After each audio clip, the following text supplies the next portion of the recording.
Hallelujah.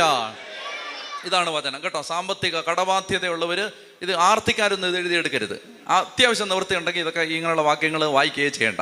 എന്നാൽ തീരെ നിവൃത്തിയില്ല, വലിയ കടബാധ്യതയിലാണ്, ലോൺ എടുത്ത് തിരിച്ചടയ്ക്കാൻ നിവൃത്തിയില്ല, ജപ്തി നടപടിയാണ്, എല്ലാവരുടെയും മുമ്പിൽ ഇറങ്ങി നടക്കാൻ പറ്റാത്ത അവസ്ഥയാണ്, പുറത്തിറങ്ങാൻ പറ്റാത്ത അവസ്ഥയാണ്.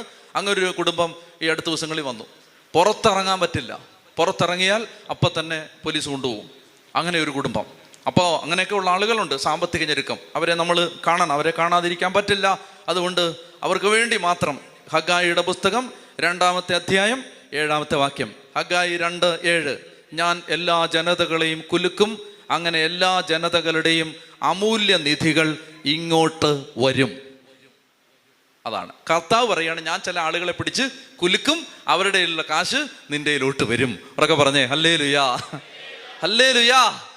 അപ്പൊ അതുകൊണ്ട് കർത്താവ് ഹഗ്ഗായി 2:7 വെച്ച് നിങ്ങൾ പ്രാർത്ഥിക്കുക. സാമ്പത്തിക ബാധ്യതയുള്ള മക്കള് ഹഗ്ഗായി 2:7 വചനം വെച്ച് നിങ്ങൾ ആത്മാർത്ഥമായിട്ട് പ്രാർത്ഥിക്കുക. കർത്താവ് നിങ്ങളുടെ കുടുംബത്തിലും നിങ്ങളുടെ ജീവിത പ്രശ്നത്തിലും ഇടപെടും. ഒന്ന് എഴുന്നേറ്റേ, നമുക്ക് നന്നായിട്ടൊന്നുകൂടെ